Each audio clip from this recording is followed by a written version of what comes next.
What's up, everybody? This is Tech G back with another video to help you successfully pass the CompTIA Network Plus 009 certification. So let's get into it.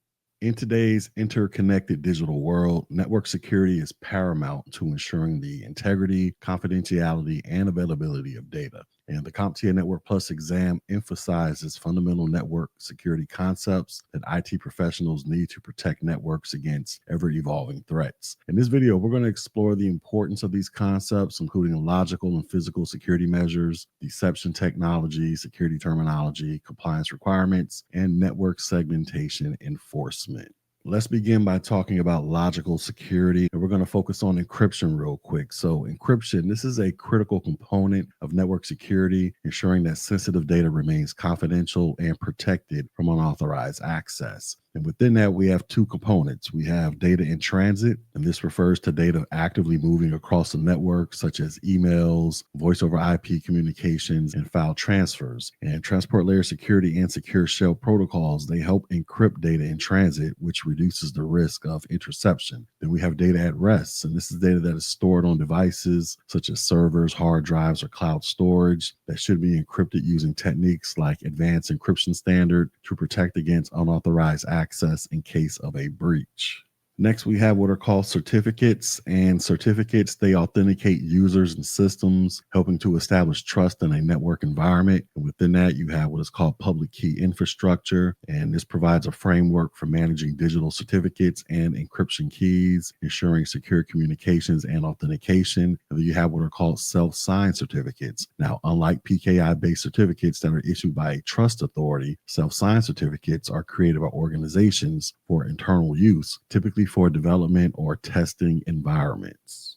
All right, next we're going to talk about identity and access management and identity and access management frameworks. This helps manage user identities and enforce access policies. And within that, you have authentication. So this verifies a user's identity before granting access to network resources. You got multi-factor authentication. This enhances security by requiring multiple forms of verification, such as a password and a biometric scan. You have single sign-on. This allows users to access multiple applications with a single set of credentials, which reduces password fatigue and improves security. You have what is called radius or remote authentication dial-in user service. And this is a centralized authentication system for remote users accessing a network. You have LDAP or the Lightweight Directory Access Protocol. And this is a protocol that is used to access and manage directory services such as user credentials. You have the security assertion markup language, and this facilitates SSO for web applications by allowing identity providers to pass authorization credentials to service providers. Then you have what is called TACACS Plus, or the Terminal Access Controller Access Control System Plus. And this is a protocol that provides centralized authentication and authorization for remote devices. Then you have time-based authentication, and this is a method that uses time-sensitive one-time passwords for authentication, which is often seen in multi-factor authentication implementations.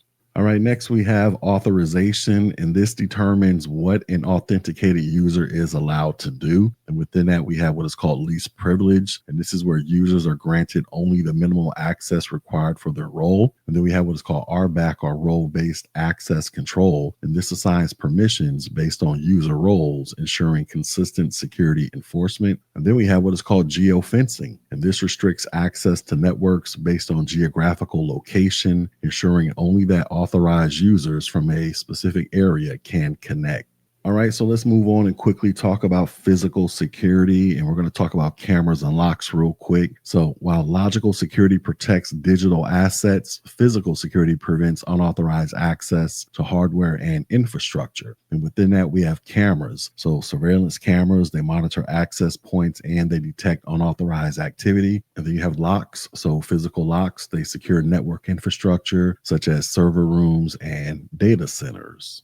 Next, we have what are called deception technologies, and these help identify and analyze cyber threats by misleading attackers. And within that, we have what is called a honeypot, and this is a decoy system designed to lure attackers and collect information about their tactics. And then we have what is called a honeynet, and this is a network of honeypots that mimics an organization's infrastructure to detect and analyze cyber threats.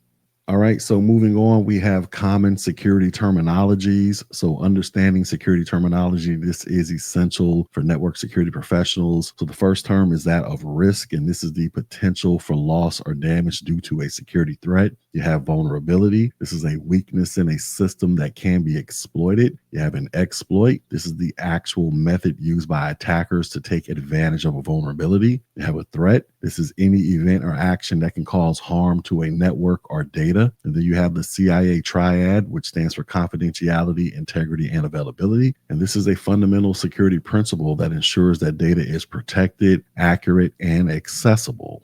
All right, so moving on, we have audits and regulatory compliance. So, regulatory frameworks, they help organizations comply with security standards. And within that, we have what is called data locality. And this refers to geographic locations where data is stored and the legal implications associated with it. Then you have what is called the PCI DSS, or the Payment Card Industry Data Security Standard. And this is a set of security standards to protect credit card transactions. And then you have what is called the GDPR, or the General Data Protection Regulation. And this is a European Union regulation that governs data privacy and protection.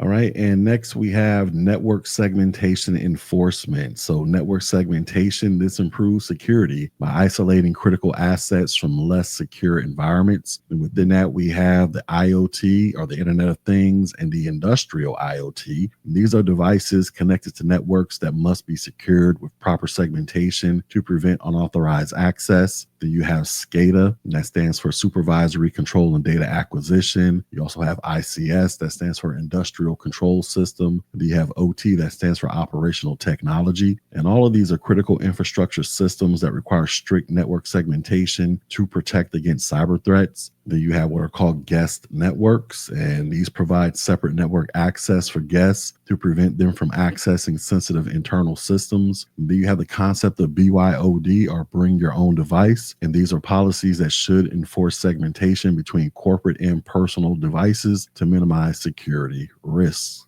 All right, so in conclusion, understanding and implementing network security concepts, this is crucial for protecting data, infrastructure, and user privacy. And by securing networks with encryption, identity access management frameworks, physical security measures, deception technologies, and network segmentation, IT professionals, they can mitigate security threats and ensure compliance with regulatory standards. And the CompTIA Network Plus exam tests these essential security principles, helping candidates develop the skills necessary to secure modern networks effectively. Now, with all of that being said, let's do some check on learning. So the first question is, which of the following authentication protocols provides centralized authentication and authorization for remote users and supports multi-factor authentication? Would this be LDAP, Radius, SAML, or TACACS Plus? And the correct answer is Radius. So, the remote authentication dial-in user service, this is a centralized authentication protocol used for remote users to access a network. It supports multi-factor authentication and allows for authentication, authorization, and accounting, or AAA. Now, while TACACS Plus is similar, it is used mainly for device administration rather than remote access. And LDAP, this is a directory service protocol. And SAML, this is used for SSO, or single sign-on authentication. Next question. Which security principle ensures that users only have the permissions necessary to perform their job functions? Would this be SSO, RBAC, least privilege, or time-based authentication? And the correct answer is least privilege. So the principle of least privilege states that users and applications should only have the minimum access necessary to complete their tasks. This reduces the risk of unauthorized access and security breaches. RBAC, this grants permissions based on job roles, but it does not necessarily enforce the least privilege. And SSO, this allows users to authenticate once to access multiple resources. And time-based authentication, this restricts access based on time constraints, but does not focus on minimal access. And our final question, which of the following best describes a honeypot in network security? Is it a type of firewall that blocks malicious traffic? Is it a security control that isolates sensitive data? Is it a decoy system designed to lure attackers? Or is it a tool used for network segmentation? And the correct answer is it is a decoy system used to lure attackers. So, a honeypot, this is a security mechanism that acts as a decoy system to lure cyber attackers. It is designed to detect, deflect, and study hacking attempts. It does not block traffic like a firewall, isolate sensitive data, or segment networks. Honeypots, they help organizations analyze attack techniques and improve their security defenses.